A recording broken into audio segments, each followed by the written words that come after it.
Flaxine Daniel, conseillère à l'emploi, référent cadre et mobilité internationale à Pôle emploi. Bonjour. Bonjour tout le monde.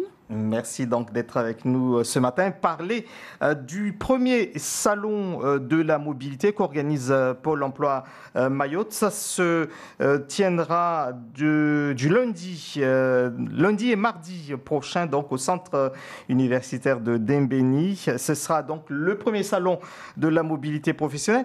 De quoi s'agit-il concrètement ?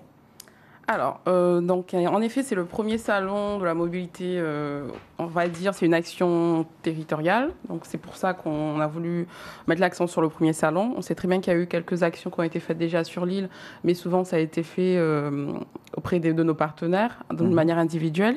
Là, pour le coup, on a vraiment voulu rassembler toutes les différentes partenaires œuvrant dans ce sens-là, qu'on soit tous dans un même lieu et qu'on puisse tous être, on va dire, à la disposition des demandeurs d'emploi, mais également de la population de Mayotte qui aurait de l'intérêt pour la mobilité ou qui serait tout simplement curieux de savoir les opportunités qu'il y a hors Mayotte. Alors, donc, vous parlez de toute personne demandeur d'emploi, mais aussi personne intéressée, mais c'est quand même un public ciblé qui a un profil particulier. Tout le monde, même si tout le monde est intéressé par la mobilité, tout le monde ne serait pas éligible à la mobilité. Alors, détrompez-vous. C'est vrai que souvent, on a l'impression de croire qu'une partie de la population seulement serait éligible à cette mobilité, mais sachez que selon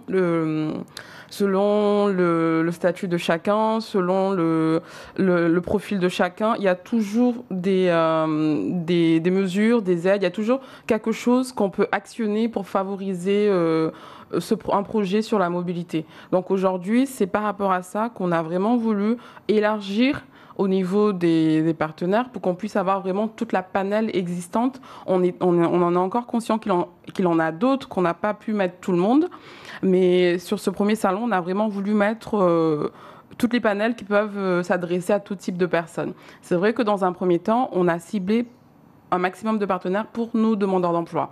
Notamment nous, on a également un accompagnement qu'on fait pour des demandeurs d'emploi qui veulent partir, qui ont des projets de mobilité. Mais on a également voulu inviter des personnes qui sont, par exemple, dans tout ce qui est volontariat. Aujourd'hui, on retrouve France Volontaire qui œuvre énormément au niveau national, qui œuvre également sur La Réunion et qui a des projets également de déploiement sur Mayotte. Ça, c'est des choses vraiment qui peuvent être intéressantes et qui n'enferment pas forcément une population spécifique. On retrouve Émanciper Mayotte, on retrouve l'APO. APO, c'est une plateforme une plateforme, on va dire, d'associations qui sont réunies pour développer la mobilité au sein de l'océan Indien.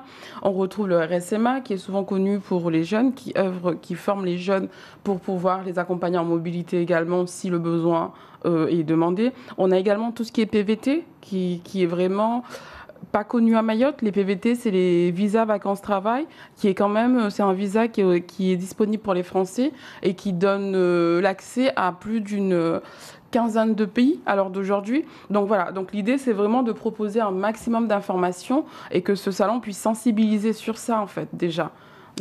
Alors, sensibilisation, mais si je suis curieux, j'aime le Brésil, j'ai envie d'aller travailler au Brésil, mais on ne part pas comme ça avec un simple j'aime, il faut qu'il y ait un projet sérieux ou sinon... Est-ce que d'ailleurs c'est le demandeur qui doit venir avec un projet ou est-ce que il vient parce qu'il y a de l'offre quelque part? Alors les deux.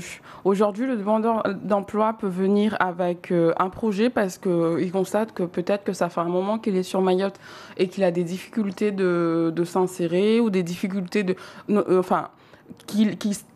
va dire qu'il stagne au niveau professionnel, qu'il a des difficultés à trouver quelque chose. Donc, il peut venir et dire, voilà, moi, j'ai besoin de redevenir actif, j'ai besoin et je suis prête à aller ailleurs pour ça. Donc, nous, on peut travailler dans ce sens-là pour déjà l'aider à fiabiliser le fait qu'il est vraiment dans cette dynamique-là de partir.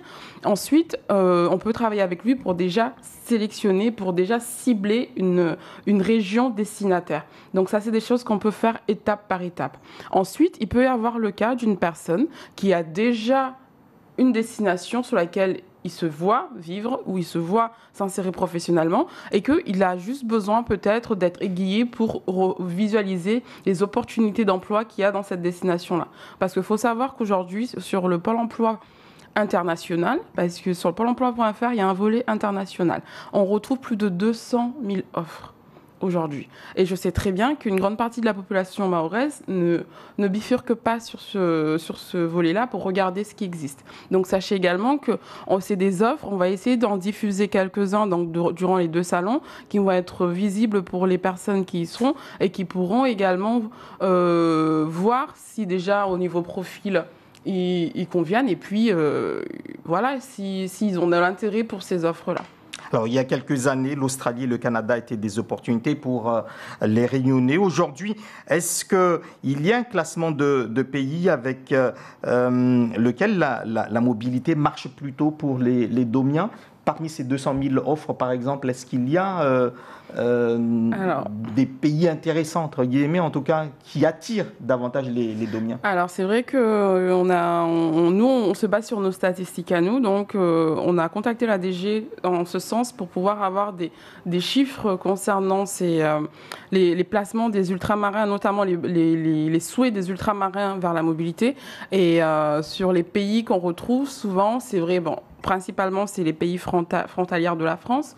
Parce qu'il faut savoir que tout ce qui est Belgique, la Suisse, on est déjà dans l'international, même si on est très proche de la France. Et c'est vrai que souvent, c'est ces pays-là qui reviennent en premier et en deuxième. Belgique, Suisse, l'Espagne également. Et puis, on retrouve le Canada. Le Canada garde quand même un grand intérêt pour les ultramarins parce qu'effectivement, pendant longtemps, ils ont été vraiment la destination qui allait au-devant des ultramarins pour proposer leurs offres d'emploi, pour les attirer, pour faciliter leur intégration, pour faciliter certaines démarches.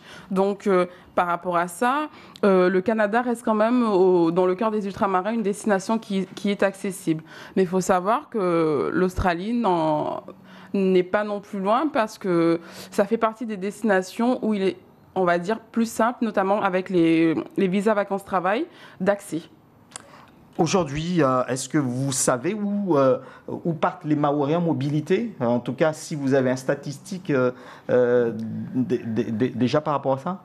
Alors, c'est vrai que par rapport aux enquêtes qu'on a fait, parce qu'on a voulu également, pendant les 2 jours, on a voulu mettre en place des conférences et des visioconférences pour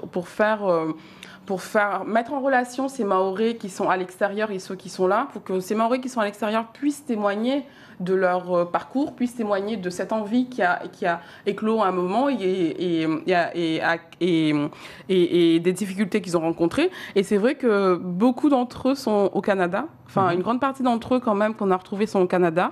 Mais on en retrouve en Suède, on en retrouve en Luxembourg, on en retrouve un peu partout. Mais c'est vrai qu'une grande majorité, quand même, reste au Canada. Et pour quel travail?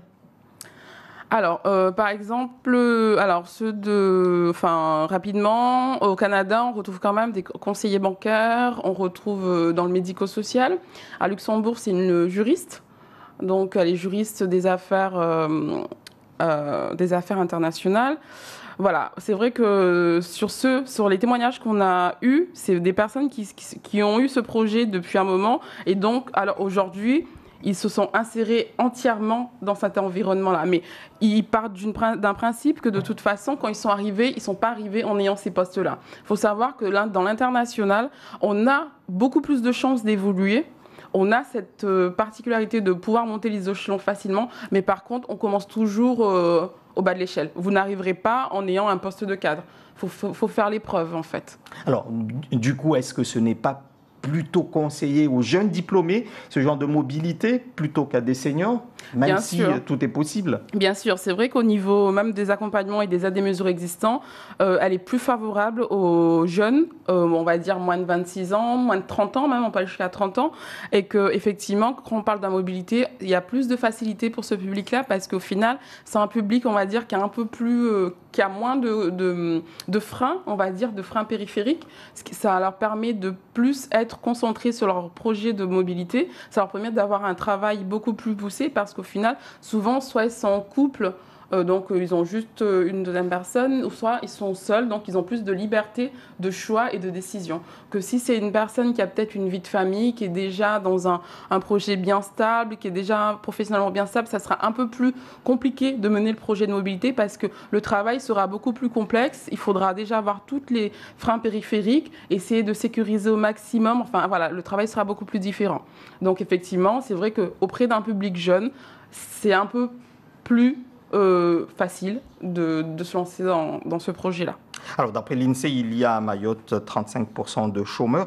Est-ce que la mobilité n'est pas plutôt une fuite de compétences pour Mayotte? Ou est-ce que vous ne regardez pas, vous n'avez pas ce regard-là? C'est plus l'intérêt du demandeur d'emploi, mais de façon globale, on a cette crainte-là de voir des compétences fuir? Alors, sachez que parmi nos demandeurs d'emploi, aujourd'hui, on comptabilise, on va dire, plus de 5000 jeunes, en guillemets, donc moins de 30 ans. On a 3600 qui sont sous le moins de 26 ans, on va dire. Donc aujourd'hui, on a cette population-là qui sont dans nos fichiers et que d'année en année, on retrouve cette population. Donc aujourd'hui, nous, on a voulu apporter des solutions parallèles, des solutions supplémentaires pour permettre à cette population d'avoir une plus-value de leur profil.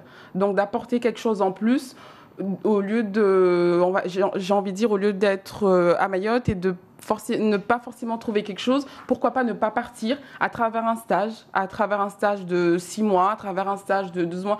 On ne demande pas aux gens de partir forcément pour la vie, mais on leur demande d'ajouter en plus-value à leur profil.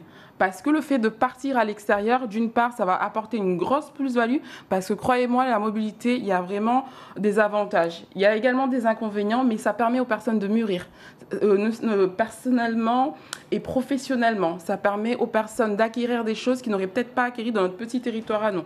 Et le fait de revenir, ça permet d'apporter une plus-value au territoire à ce moment-là. Donc, on a estimé au sein de Pôle emploi que au contraire, ça pourrait être un avantage pour cette jeunesse qui est là et qui ont peut-être du mal à s'insérer dans l'immédiat. Alors donc pour cela, il faut venir donc à ce premier salon de la mobilité qui aura lieu lundi et mardi au centre universitaire de Dembéni. Comment ça va se passer? Il y aura des stands, il y aura des professionnels qui seront à l'écoute. Oui, alors sachez que le salon, il va y avoir effectivement les stands des différents partenaires. Donc à l'heure d'aujourd'hui, au niveau des partenaires, on a bien entendu Daïsa, Émancipé Mayotte, on a Maestria, on a l'Office franco-québécois qui sera avec nous en visioconférence, on a les PVTIS qui seront avec nous en visioconférence, on a France Volontaire qui tiendra un stand, on a la DOM, l'Agonie, on a une douzaine de partenaires qui seront là, on a la DIM, Business France, parce qu'on veut également toucher les créateurs d'entreprises pour également leur démontrer qu'on peut être créateur d'entreprise à Mayotte, mais il serait encore plus intéressant si on pouvait oser s'expatrier, avoir des points de vente un peu partout. Le but, c'est qu'on puisse pousser les Mahorais à oser l'extérieur. Donc c'est pour ça que vraiment notre panel de partenaires est aussi enrichi. Ensuite, en parallèle, on va avoir des conférences qui sont programmées donc à partir de 9h à 14h45 sur des tranches de 45 minutes avec des thématiques. On va retrouver comme thématique la question de la mobilité, de quoi parle-t-on et pourquoi l'envisager, qui sera tenue par un psychologue du travail. Ensuite, on va avoir des témoignages. On a par exemple un jeune Mahorais qui est actuellement à Mayotte, mais qui est résident au Canada. Donc lui va témoigner sur le thématique « J'ai osé ». On va avoir notre partenaire Zidini Namour qui va également tenir une conférence sur oser sortir de sa zone de confort. Donc vraiment, on a voulu, sur les thématiques de ces conférences, répondre peut-être à des questions qu'on pourrait se poser intérieurement. Et puis, dans tout ce qui est visioconférence, on retrouve des Mahorais qui sont à l'extérieur. Par exemple, on a Zulfati qui est en Guyane, qui a créé en Guyane, qui a osé créer en Guyane et qui témoignera également en visioconférence. On retrouve un jeune Dany qui est à Londres, qui avait ouvert une école de danse à Londres, aujourd'hui qui est également professeur dans l'une des plus grandes écoles de Londres, donc témoignera également. Donc l'idée vraiment, c'est de démontrer que ils étaient ici, ils étaient peut-être un peu comme nous, ils hésitaient, ils se posaient peut-être pas la question, et à un moment ils ont fait le pas, et ben ça a marché. Donc voilà, si vous êtes intéressé, il faut venir donc à ce salon de la mobilité qui aura lieu lundi et mardi 9 avril 2019 de 9h à 16h. Ça sera à Dembéni. Dernière question, on n'a pas besoin de maîtriser une langue étrangère pour oser la mobilité? Alors, on a besoin de maîtriser une langue étrangère, mais elle n'est pas obligatoire. Encore une fois, c'est un travail qui peut se faire durant la préparation du projet de mobilité. Rien n'est un frein aujourd'hui. Rien ne doit être un frein. Exactement. Donc voilà, Salon de la mobilité, ce sera lundi et 9 avril à